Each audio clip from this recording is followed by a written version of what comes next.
ভিডিওটিতে ক্লিক করার জন্য আমাদের ইউটিউব চ্যানেলের পক্ষ থেকে আপনাদেরকে অসংখ্য ধন্যবাদ।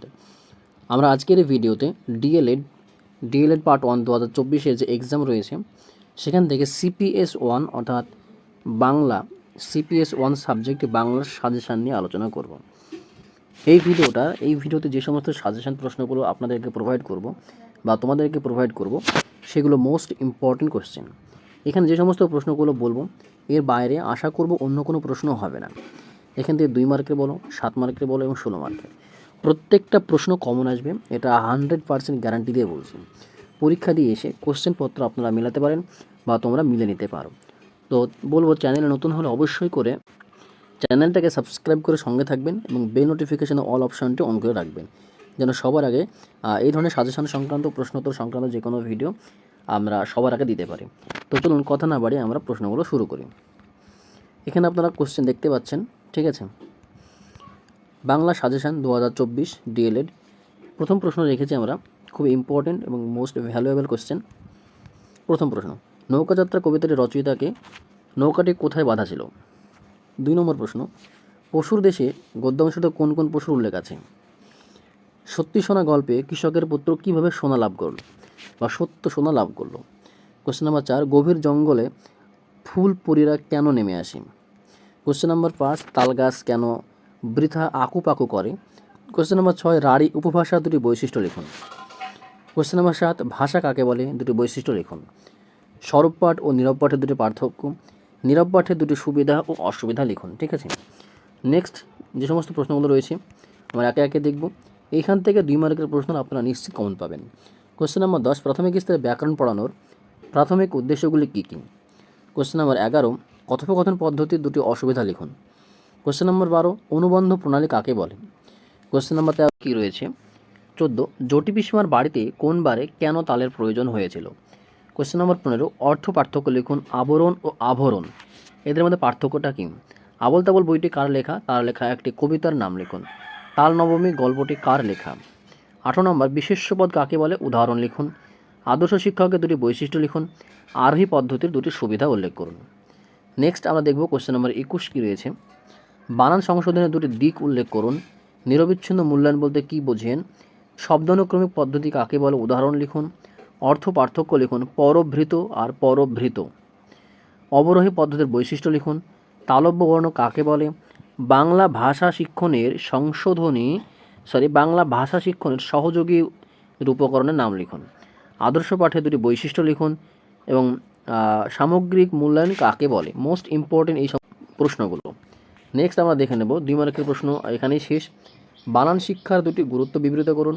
শিখুন নকশা কাকে বলে? ছন্দের জাদুকর কাকে বলা হয়? তার লিখিত একটি গ্রন্থের নাম লিখুন। মাতৃভাষা শিক্ষার দুটি লক্ষ্য উল্লেখ করুন। ডিএলএড পরীক্ষা 2024 যে পার্ট 1 এক্সামটা রয়েছে তার জন্য এই যে 2 মার্কের প্রশ্নগুলো বললাম সেগুলো মোস্ট ইম্পর্টেন্ট কোশ্চেন। এবারে আমরা কোশ্চেন নাম্বার 7 মার্কের কোশ্চেনগুলো দেখব। ঠিক আছে, এবার আমরা 7 মার্কের কোশ্চেনগুলো দেখব। মোস্ট ইম্পর্টেন্ট কোশ্চেন এখান থেকেও রয়েছে। ব্যাকরণ পাঠকে আকর্ষণীয় করার জন্য একজন শিক্ষক হিসেবে আপনি কোন পদ্ধতিটি বেছে নেবেন সেই পদ্ধতির বৈশিষ্ট্যগুলো বিবৃত করুন। অর্থাৎ এখানে আরোহী পদ্ধতির কথা বলা হয়েছে। কোশ্চেন নম্বর 2, মাতৃভাষা শিক্ষাদানের কয়েকটি পদ্ধতির নাম লিখুন। প্রকল্প পদ্ধতির দুটি অসুবিধা ও অসুবিধা উল্লেখ করুন।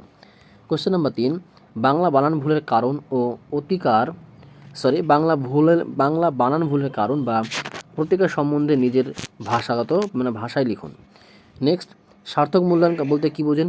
নিরবচ্ছিন্ন মূল্যায়ন ও সামগ্রিক মূল্যায়নের বৈশিষ্ট্যগুলো উল্লেখ করুন।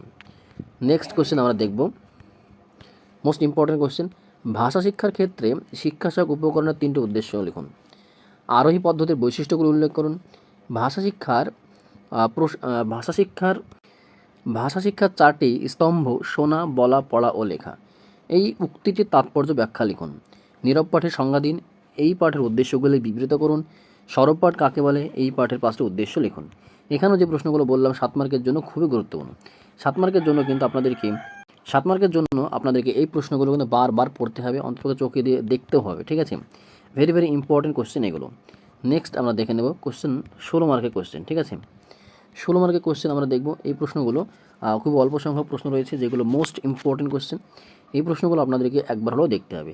জাস্ট মাত্র 4টে কোশ্চেন রাখা হয়েছে, 1, 2, 3, 4।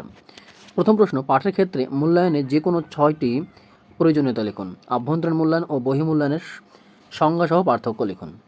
2, চতুর্থ শ্রেণী থেকে ষষ্ঠ শ্রেণীর যে কোনো পাঠ একক অবলম্বনে একটি পূর্ণাঙ্গ পাঠ পরিকল্পনা প্রস্তুত করুন, অর্থাৎ লেসন প্ল্যান করতে বলা হয়েছে।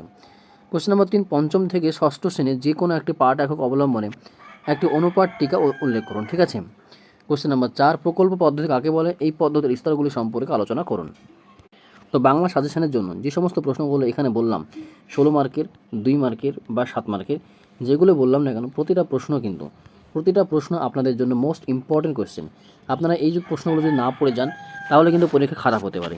এখানে যে সমস্ত প্রশ্নগুলো বললাম খুবই গুরুত্বপূর্ণ প্রশ্ন, আর এই ভিডিওটি যারা ক্লিক করার পরও দেখলো না তাদের কিন্তু একটা বড় লস হয়ে গেল।